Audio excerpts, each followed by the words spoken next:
Well, I'd like to give such a warm welcome to all of you who are joining us today for today's Gems from the Wisdom Traditions Conversation Circle here at Still and Moving Center. And today we are celebrating the Ganesh Chaturthi celebration, which actually I understand expands over 10 days' time. It started yesterday. And that is celebrating that principle of the universe that we call Ganesh as, in part, the remover of obstacles. And the theme for the week at Still and Moving Center in our Still and Moving Center Almanac is obstacles and creativity. We have some special guests, originally from India, who will be joining us a little bit later. They are finishing up some of their Ganesh Chaturthi celebrations. And so I wanted to start with a little slideshow for you about Ganesh, just to introduce the concept of Ganesh. So Ganesha, the god of new beginnings, success, and wisdom, is also seen as the remover of obstacles. And here he is in a miniature painting. And you'll notice that he's holding a lotus as well as sitting on a lotus. And what he is going to be doing with this lotus, we're told, is he is going to be subduing egotism by using that lotus as a weapon. And egotism is so overcome by the beautiful fragrance of the lotus that he submits. And Ganesh is once more victorious, as he often is. Always is. This is a depiction of Ganesha's divine family, and he is the son of Lord Shiva. His mother is the goddess Parvati, and there he is sitting on Shiva's lap, and beside Parvati is his brother Kartikeya.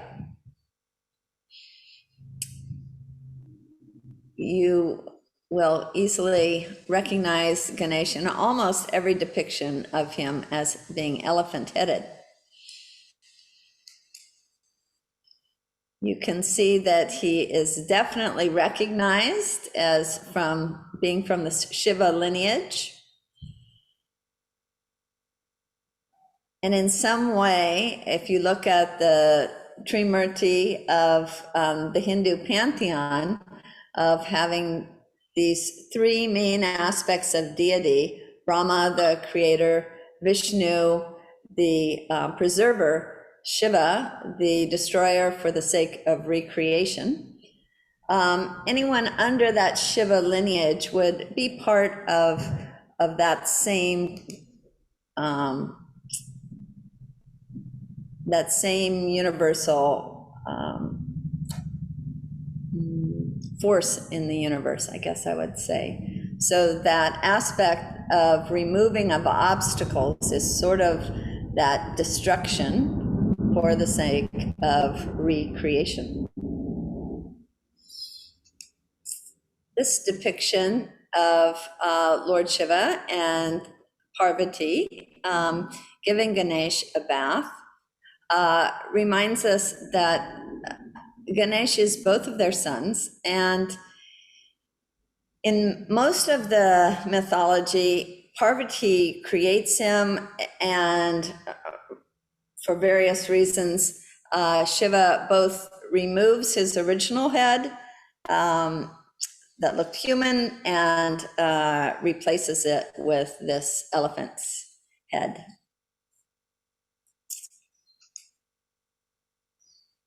He's depicted in so many different formats.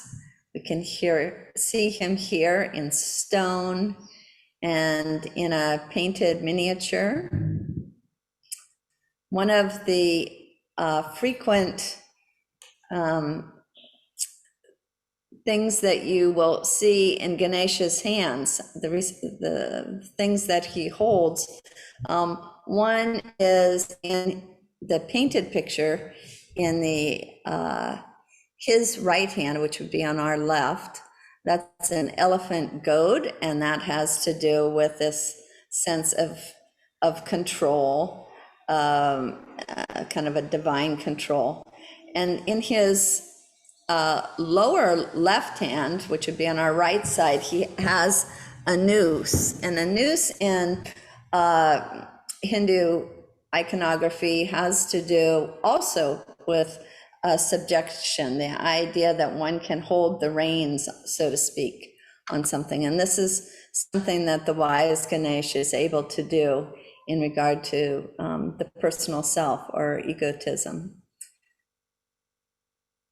You can easily see his round belly.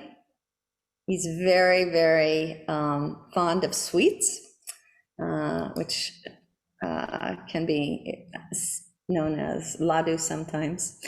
And also, in a much more cosmic sense, that belly of his is said to hold whole universes. Here's Ganesh depicted in Sandalwood, very beautiful rendition. He has those little Indian sweets at the tip of his trunk. You can see in that depiction. Ganesh is often pictured dancing, and it's some of this lightheartedness, I think, that makes him such a lovable God. He's truly beloved by people of all different sects. He's a non-sectarian, one of the Hindu pantheon, and the Jains and the Buddhists also love Ganesh. This copper Ganesh is one that was made for Still and Moving Center by our friend in Waianae, Surya Kumar. What I love about this depiction of Ganesh is he has such a light, playful, almost toddler-like quality to his limbs, and yet he has this extremely wise look in the eyes. Of course, you can always see that third eye depicted above the other two. Just to let you see some of the other cultures that recognize Ganesh, we have a dancing Ganesh from Tibet. We have a depiction of Ganesh in Japan, as well as one in Indonesia on Java. And here we see people, Hindus in Ghana of Africa, celebrating Ganesh Chaturthi. One of the two little myths, well, they're large myths, I could tell you, but I have a feeling that our guest may be telling you. This one is about a race between Ganesh and his brother Kartikeya. And this is another myth that has to do with Ganesh as being the one who made an agreement with Vyasa to, as Vyasa told the Hindu epic of the Mahabharata, Ganesh agreed that he would steadily write it as long as Vyasa would recite it as a poem. And so Vyasa began reciting the myth of the Mahabharata, and Ganesh took up his stylus and he was accordingly writing it. And at some point his stylus broke, and without hesitation, rather than stop his writing, he reached up, broke off one of his own tusks and used it as a stylus to continue unimpeded to record the Mahabharata. And this final image of Ganesh shows so many of the different aspects that we mentioned earlier. The lotus that he used to subject egotism. You can see also near his foot his vahan, his vehicle, which is the mouse.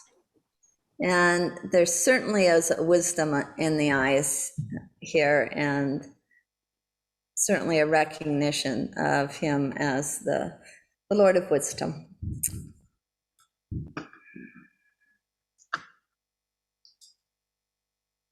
All right, so here we are.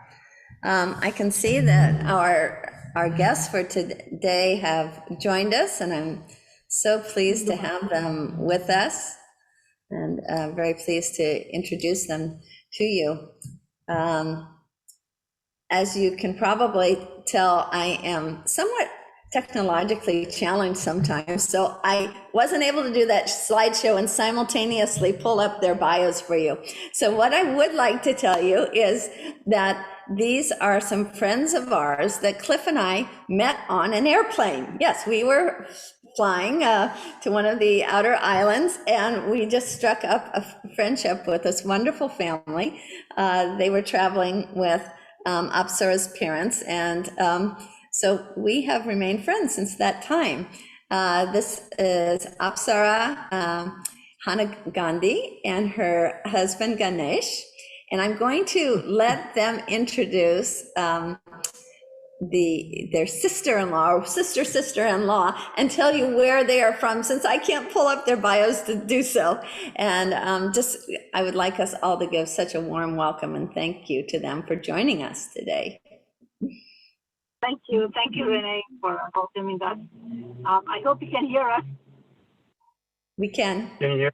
Okay, perfect. I'm Apsara, my husband Vijay here, and our cousin, my sister-in-law, Vaishali.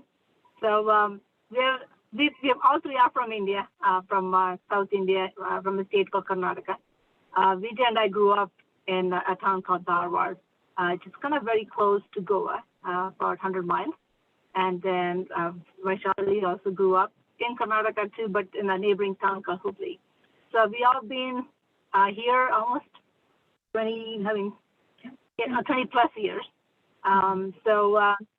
We're really excited that, we could just talk a little bit about Ganesh and share some of our experiences, and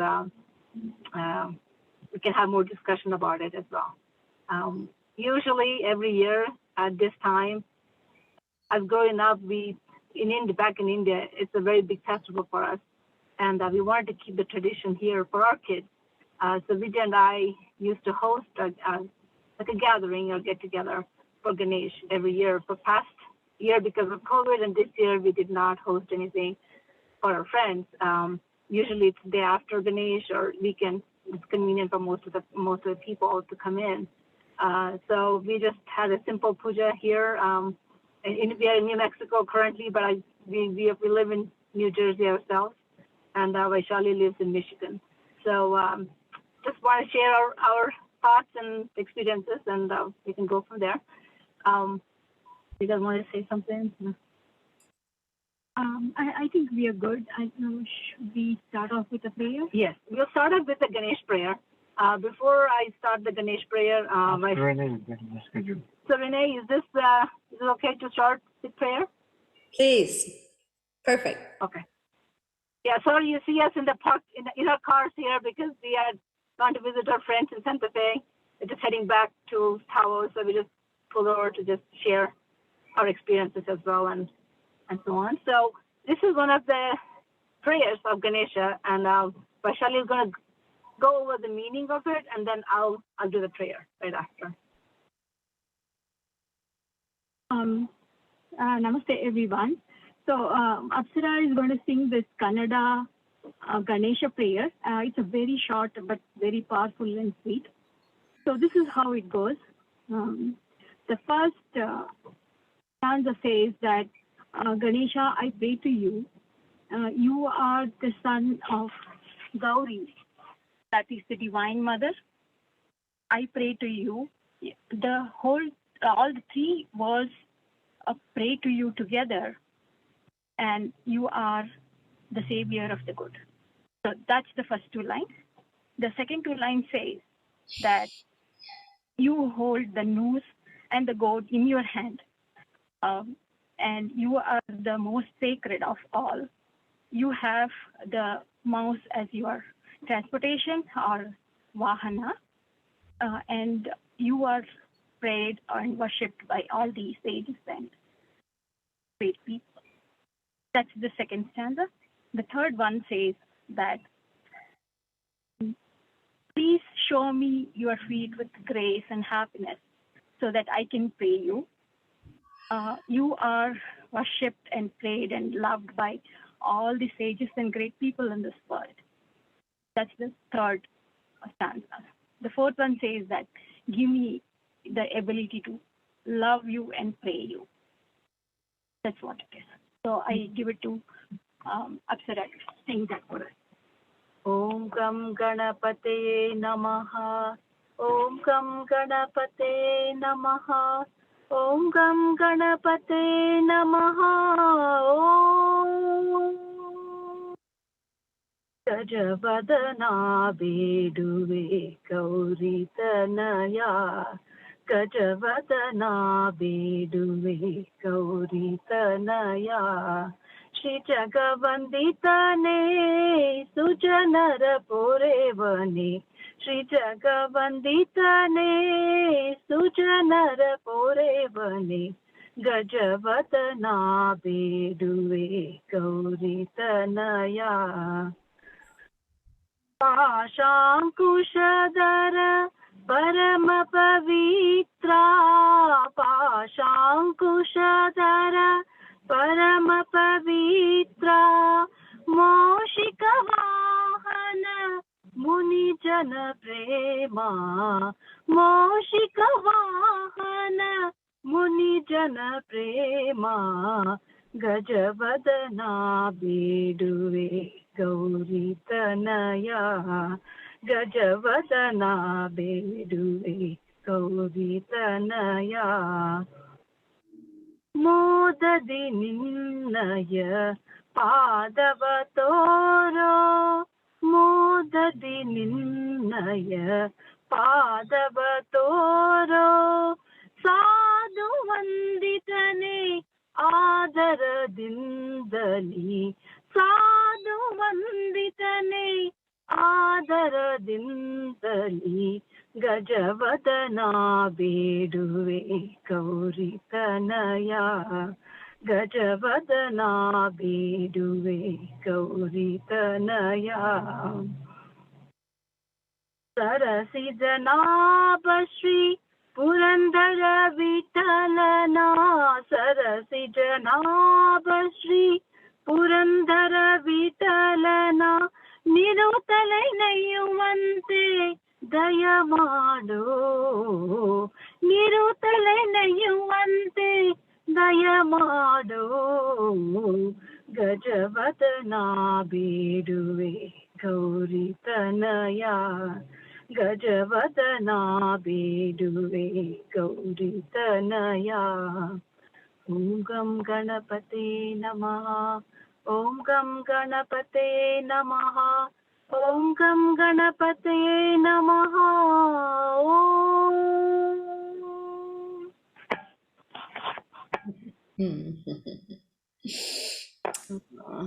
Oh, that was so beautiful, Apsara. This is a Kannada devotional song. Usually, whenever we do begin anything, any event, we start with a prayer. So, as today we are talking about Ganesha, so we are wanted to open it up with the Ganesha Prayer.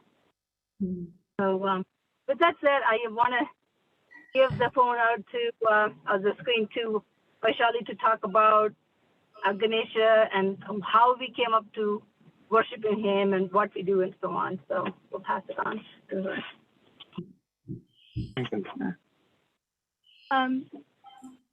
Either we could make it as a discussion as well. Sure. Or yeah, if you want me to go through it in detail also, we could do that. Basically, I think we have, all of us heard this story about Ganesha, how he was born. So it looks like a mythological story. We all really don't know if really it happened or not. But then if we look at it closely, it has a symbolic meaning. That is, the symbolism is the spiritual growth of an aspirant, how that happens in our own body. So you can look at Ganesha's parents, that is Mother Parvati, as a divine energy, the Kundalini energy in us, and Shiva as the Supreme Lord or the Supreme divine universal soul, we can call. And they both reside within each of them. So Parvati cannot be without Shiva, or Shiva cannot be without Parvati. So when Parvati also is a divine energy within us, who resides in Mooladhara Chakra, and with the good or we can say appropriate meditation practices, one can realize that energy within oneself. So she created Ganesha to guard her own energy so that cannot be misused. That is one way of looking at it. And when Shiva himself wanted to enter the abode of Parvati, Ganesha stopped even Shiva himself, which means that Ganesha is represented by our personal egotism, or the lower jiva, we call it.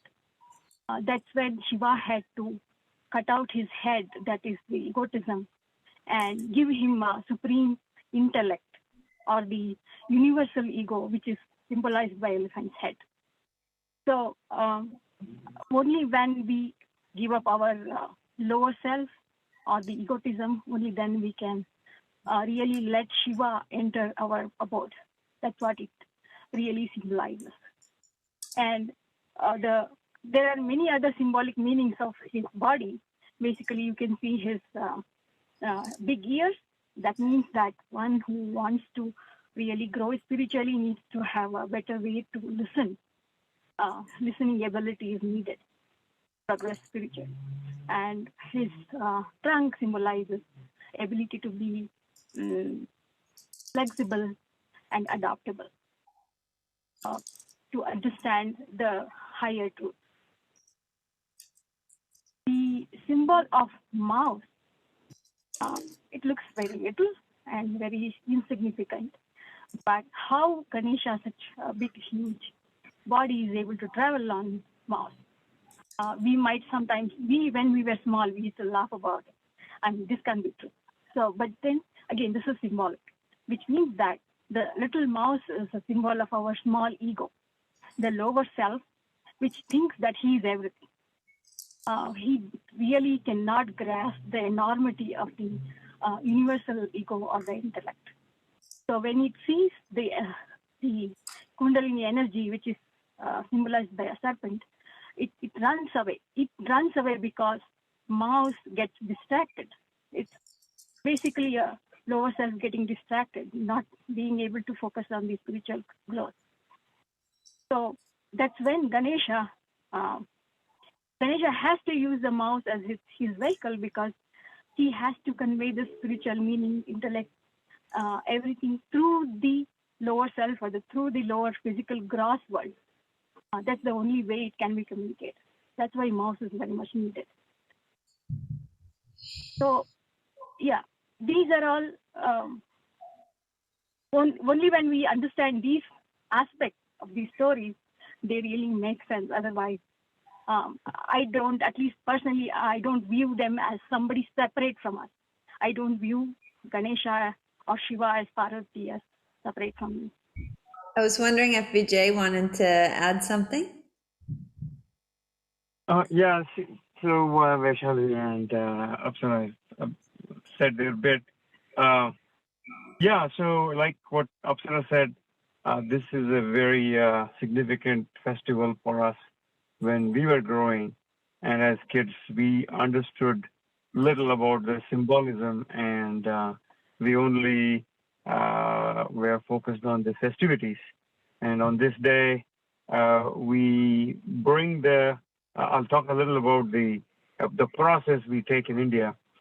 We bring the idol, a new idol made out of clay, and nowadays they are using environmentally friendly materials to build these idols. So we bring it, and we established the idol in our house, and on the first day, and on the 5th day, or on the 7th day, or on the 11th day, we send him off. On that day, they symbolically immerse him in water, so that the idol becomes a clay, and you can reuse that clay in your garden or somewhere. And throughout the time he is in your house, you are celebrating by good food and socialization. You have worship in your house, and you attend worships in each other's house in your neighborhood. Everybody is kind of in festive clothes, and we have new clothes, good food, and we also have fireworks, either throughout the 5 days or 7 days, or it culminates on the last day when he goes home. When we send off Ganesha, we have fireworks on that day as well. So all in all, it's a very, very festive occasion, and we remember that throughout our life, because we spent our childhood in our either grandparents' home or somewhere, celebrating it in a really big way. And also in the neighborhood, they establish these big idols in different settings, and they have different decor to compete with each other in terms of decoration, or in terms of the way they celebrate the music and so on. That's a little bit about the process itself. You may see on TV some of the Ganesha idols in India when they immerse. They're so big they have to take him to the beach and the ocean to immerse him in water, and sometimes they take him to the lake or the river. Nowadays, all those processes have either morphed or changed to be either environmentally friendly or minimize pollution, so that the process is there, but the impact is not much. Wonderful. Thank you so much, all three of you. Wow. Does one of you want to tell what I think is a wonderful story that represents his removal of obstacles? I would say physical obstacles that he overcame with intuition. And that's the one of his race, so to speak, with Kartikeya. And does one of you want to tell that story? Yeah, I think the one you're referring to is Shun Sutakanenge. Kartikeya is his younger brother, and Ganesha is, both of them are just playing, and then they come up with this idea that whoever takes the world, whoever rounds the world, goes around the world 3 times and comes back first, he gets the blessing of being worshipped first. That's how it goes. So they kind of set up a race between them. So Shiva says that, okay, go ahead, let me see who comes first. So Kartikeya, being Kartikeya, he's very innocent, and he really sets out to take the rounds of the world, the entire earth. So he sets off. But what Ganesha does is he's very smart.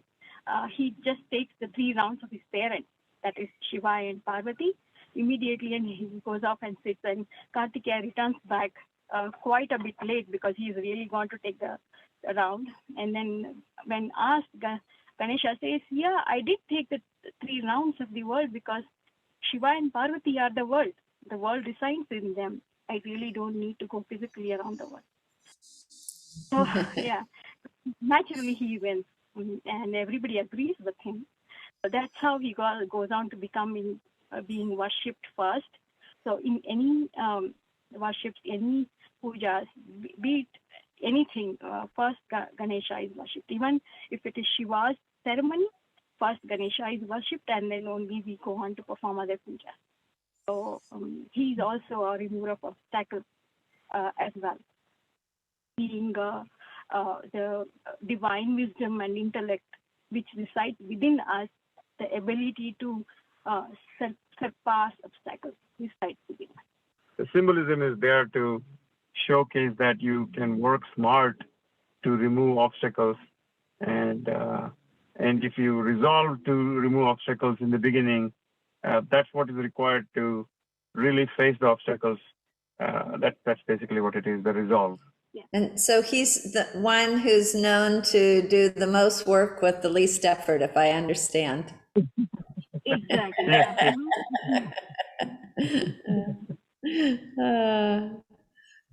Yeah, wonderful. And I mean, really, don't you think that the story of him breaking off his tusk, I mean, really so selflessly, was also an example of being extremely creative in the face of an obstacle. Yeah, being resourceful to get work done no matter what. Well, that's really beautiful. Well, we can now open it up for conversation, remembering that obstacles and creativity is our theme this week. So we can, of course, draw on the many traditions that different ones of us have studied and practiced, as well as, of course, the Hindu tradition and Ganesh. So just open it up a little wider. We have people here, by the way, some are in Hawaii, on the same island that my husband Cliff and I, Cliff's in the pink shirt over there, are on, of Oahu. And then we have Diana Bonici, who's on the big island of Hawaii. And then we have several people who are in Santa Barbara, California. Just open it up for anybody who'd like to make a comment in regard to obstacles and creativity and Ganesh. David, is that you? Well, I was just thinking this whole idea of losing his head, like, well, that was a big obstacle in the first place, but the idea that the thinking mind might be the obstacle, and having lost his head would open up new opportunities. I sometimes think that thinking too much is a bit of a problem. That was what struck me somewhere in this conversation. I hadn't thought of that until this conversation, but I think it will forever represent that for me. I was struck. I've never studied this and I don't know anything about it. So thank you very much. It was really helpful for me to get a deeper understanding because I don't know anything about it. But I was really struck when you talked about the symbolism that listening, flexibility, and adaptability are important to understand the truth. And you said the small ego is the vehicle from which we can let go of the larger vehicle, the larger self, the universal ego. And I really appreciated that because it's like not getting rid of the small ego, but honestly understanding the role it plays in our ability to be listening, flexible, and adaptable so that we can learn higher truths. So I find this very fascinating because I don't know anything about it. And I really want to thank you. You were very clear and I love the prayer. Thank you. I have a question. When you approach Ganesh, a lot of times as the remover of obstacles, of course, it's natural to think of one's own obstacles or the immediate obstacles to try to solve a problem for someone else, maybe. But could you say a little bit more about the motive that you have? Are you doing this on behalf of all, or are you doing this on behalf of yourself? Or how do you approach that prayer or obeisance to Ganesh in that way? Yeah, it could be anything in the sense that it could be both. It could be for a community. It could be for yourself personally, or it could be for your family. It doesn't have to be, there is no prescription as to you have to do this when you're doing this. So, for example, when they are opening a new building, or when they are starting a new concert, for example, or when you're starting a new day, or when you're starting a new chapter in your life or in your work or whatever, the first thing people customarily do is invoke Ganesha through either songs or mantras or worship. Again, that's all symbolism, but I think we need to use that to build that resolve amongst ourselves, because at the end of the day, we are going to remove obstacles using our own ideas and creativities and our own effort, right? God will help us. But if we do not recognize that, and if we do not resolve to do it, it's not going to happen on its own. So we need to first of all recognize that, hey, we are going to start something. Things will go wrong. There will be obstacles, all right? That's half the problem, right? Many people are in denial. Everybody's like, we are going from A to B, everything will happen seamlessly. Let's not worry about it. That's not the attitude. We need to be able to have the attitude that things will go wrong, and we will basically, stand up and make effort to get rid of those or succeed in spite of those obstacles, right? That's basically that's how I interpret it. That's how I what you can call reconcile with it, because we have to, at the end of the day, reconcile what we are doing religiously to practicality in every day, right? That's basically how I look at it. Vijay, it sounds to me as if you are saying that when you invoke Ganesh in a respectful, prayerful way, you're actually allowing that principle, that force of the universe to come into the world and to make itself present. So there's a very beneficent influence that you're calling upon. Correct. You're basically praying to give all for Ganesha or God or whoever to give you the powers and the resourcefulness and the presence of mind to take care of those obstacles. Mm-hmm. And knowing that there's someone there for you to continue. So just the confidence and that you can go with, that there's somebody there. And one would think that Ganesh would have the best interest of the whole in mind. So sometimes when we encounter obstacles, I feel like when I encounter obstacles, it's because I've been thinking in too small of a way. So I know he also places obstacles in our way. And then as my motive becomes broader and my perspective and taking in the best interests of a larger whole, I'm going to have those obstacles removed. Is how it is. Yeah, he represents the obstacle and the removal of the obstacle. He's both. So he the obstacles are very important for us to move forward, create a greater energy. Like, for example, flowing waters can really show up its potential energy when we build a dam against it. So that's how this world comes into existence and really operates. So obstacles are so much very important as much as the removal of them is important. Correct, and you made a really good point about the recognition of what is the definition of what is an obstacle, right? And one person's obstacles may not be necessarily another person's obstacle. So you got to have that faith that God, or Ganesha in this case, has that larger picture.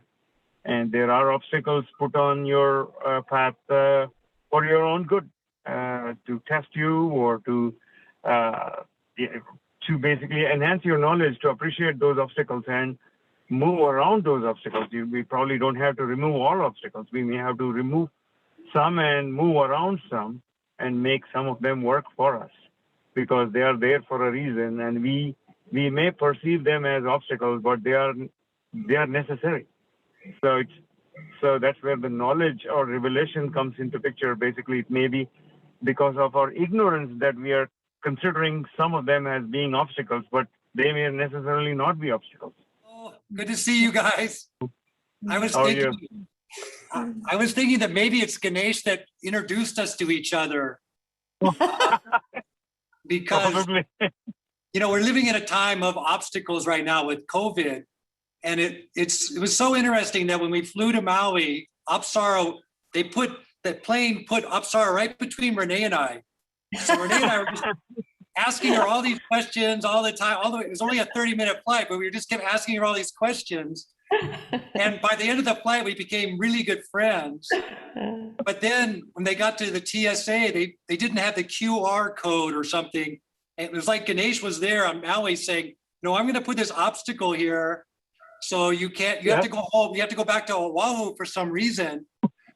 It was like Ganesh was doing all these tricks. And I was wondering, It seems like a lot of times when you see Ganesh, he's doing playful things. He's doing mischievous things. He's dancing. I was wondering and it seems like a lot of this obstacle removal has to do with the ego. Is Ganesh trying to tell us not to take ourselves too seriously sometimes? Probably, who knows? Or maybe use those obstacles to rebound and do what and enjoy life in spite of those obstacles, right? That is a great example you gave. She came back to Oahu, and we had the best time of our life the next couple of weeks, even when we stayed on that island. We didn't go into other islands, but we enjoyed thoroughly the rest of them in spite of that obstacle. Yeah, I was surprised that Apsara was like, well, it was just meant to be. Let's just move on. Yeah. That's right. If you look at it, yes, the journey from Oahu to Maui, I think we were just destined to meet. So sometimes there are no rhyme or reason, right? Exactly. That's the best. That's how I feel like the world revolves, that we don't even realize. I personally feel that journey, we had to take it to make ourselves grow with you and ourselves grow with the whole community that we are being introduced through you. Oh, that's such a sweet interpretation. Thank you. Mary, do you have any comments you'd like to make? Yes, thank you. Thank you for that presentation. I agree with Diana. I am not familiar with the practice that you presented. However, it brought to mind the fact that I am so grateful for all of our teachers. And thank you for being a teacher to us. It reminds me of an incident that happened with our hula halau, our hula school, when we were preparing for a graduation. And we were all given assignments to do, and we were all told how to do certain things. And we were also asked to come together to work together so we got it correct. And some people were not able to join us. And because of that, they were not able to complete what they were supposed to do.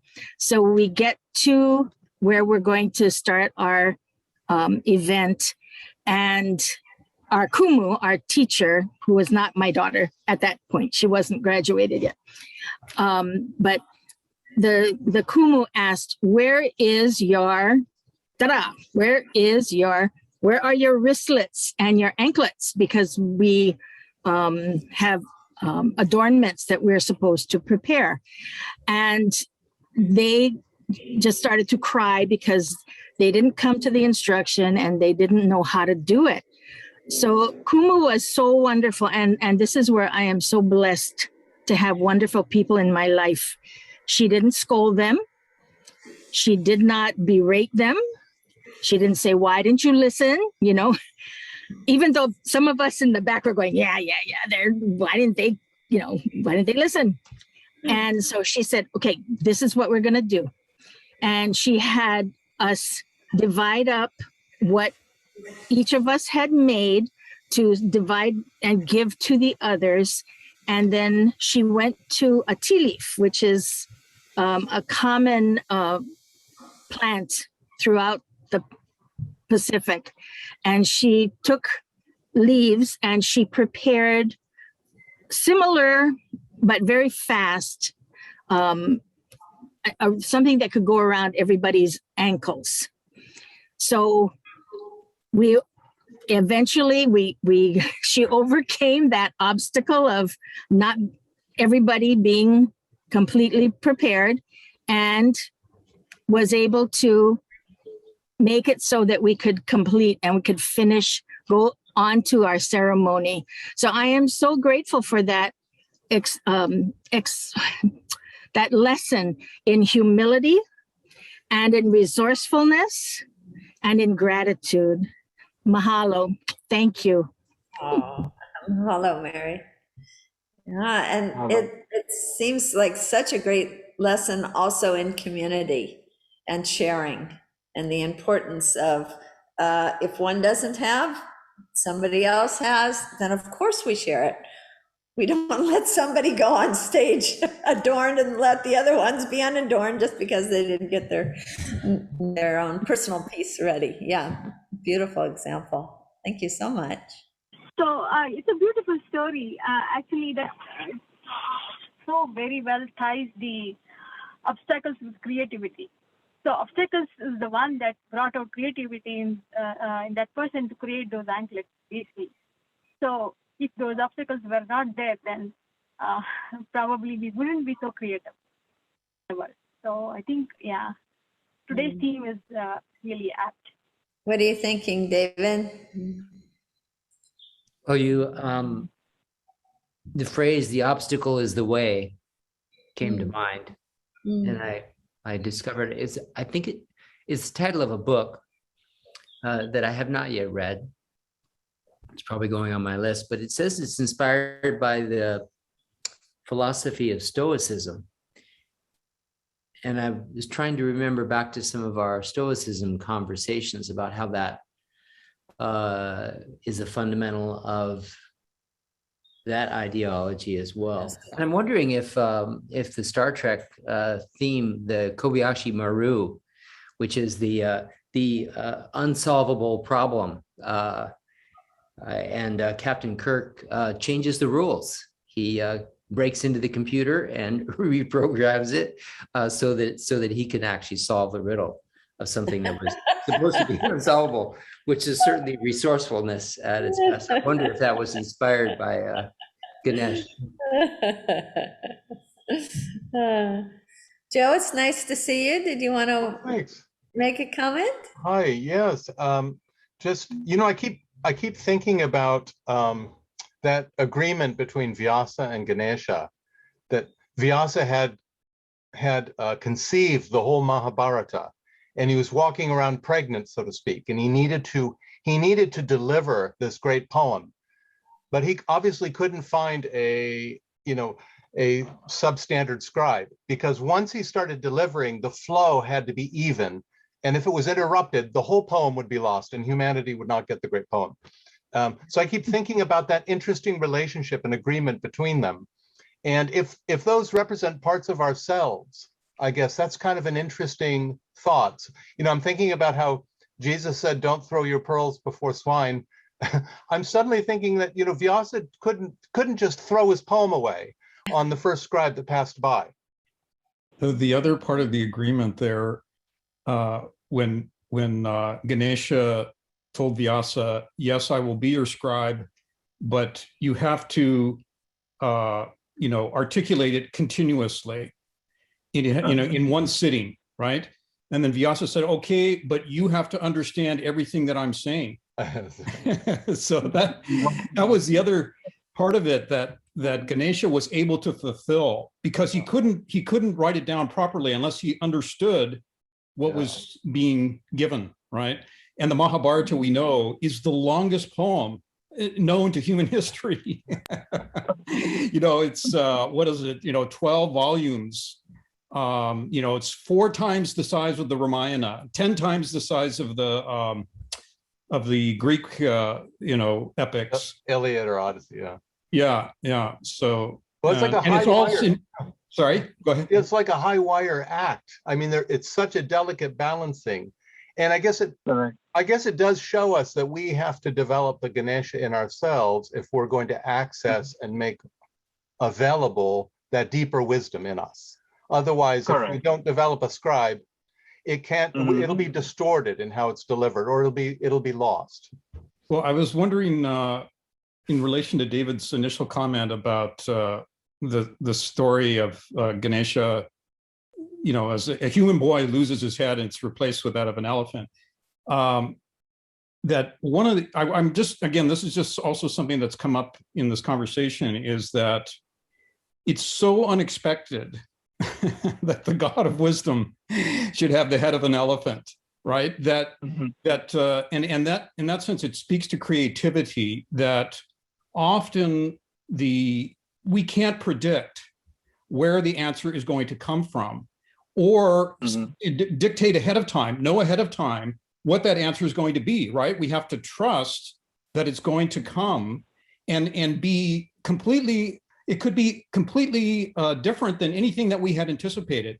There's many stories about that, intuitive insights that mathematicians have had, like Ramanujan, where the solution that comes to them through the intuition is not one that they had been trying to, work towards or develop towards through the rational, their, normal processes of figuring proofs and so on. That it comes like, it comes from another source. And that's a very common experience for creative endeavors of all kinds, it seems. Yeah, especially when you're solving a large problem or a tough problem. Yeah, but so what do you think about that? Is the elephant head, is it because it's so, is part of the meaning that it's so unexpected that we have to, it's like shutting off our normal, frustrations and sense of something being in the way and, insurmountable, and trust that the solution will eventually come, and maybe in a way that we had not expected at all. Correct. Maybe if we're coming from the strange places. And also another aspect is elephant is known to be having a very, very good memory. I think memory and making connections based on what's in our memory is also a source of problem solving the problems that we need to solve, right? So when you connect the dots based on what you remember, that paves the way for new thinking. So I think there is something to be said for that as well, that symbolism of memory intensive, thinking in terms of solving the problem. Yeah, so the resourcefulness factor was on Shiva, right? That was his idea. Let's go find an elephant head or find someone. So Ganesh is sort of reborn as the product of resourcefulness itself. Correct. Beautiful. Yeah. I love the water analogy about putting the dam on the water and great force coming from that. It reminds me of an analogy that I often think of, that kites that you fly, they only fly against the wind, right? They won't fly if you're going with the wind. You have to go against the wind to get them to fly. Correct. Well, I see that we're at the close of our session, and I wanted to ask for a volunteer to give a vote of thanks to Apsara Vijay. And I'm so sorry, your cousin, can you say her name again slowly? Vaishali. Vaishali. Well, I could certainly give it a shot. Thank you so much. One of the really the treasures that this group has through Renee has brought to these meetings is that occasionally we get someone who's really comes from and immersed in a particular tradition, who can give us, an authentic representation of how ideas, such as we discussed today, have been useful in their lives in a practical sense, and in their devotion and in their practice, religious or spiritual practice. So that was we really appreciate, especially your constant reference to how the symbolism is meant to give us practical instruction about how to bring spiritual principles and ideas bring them into life in our daily lives. So thank you so much for that. I think that idea that these are not external beings to be viewed in a way that is apart from us, but that Ganesh, his mother Parvati, his father Shiva, are all aspects of ourselves that we can attain to. And each of us in different traditions is going to have something like that accessible to us. So I believe that as we share from our different traditions, for example, Mary, when she was sharing from her Hawaiian background, we heard some very universal truths about what teachers make accessible, for example, in this realm of facing obstacles. So you gave us all, amongst you, Vaishali and Vijay and Apsara, just a beautiful example from the Hindu tradition of this concept of obstacles and creativity. We thank you so much.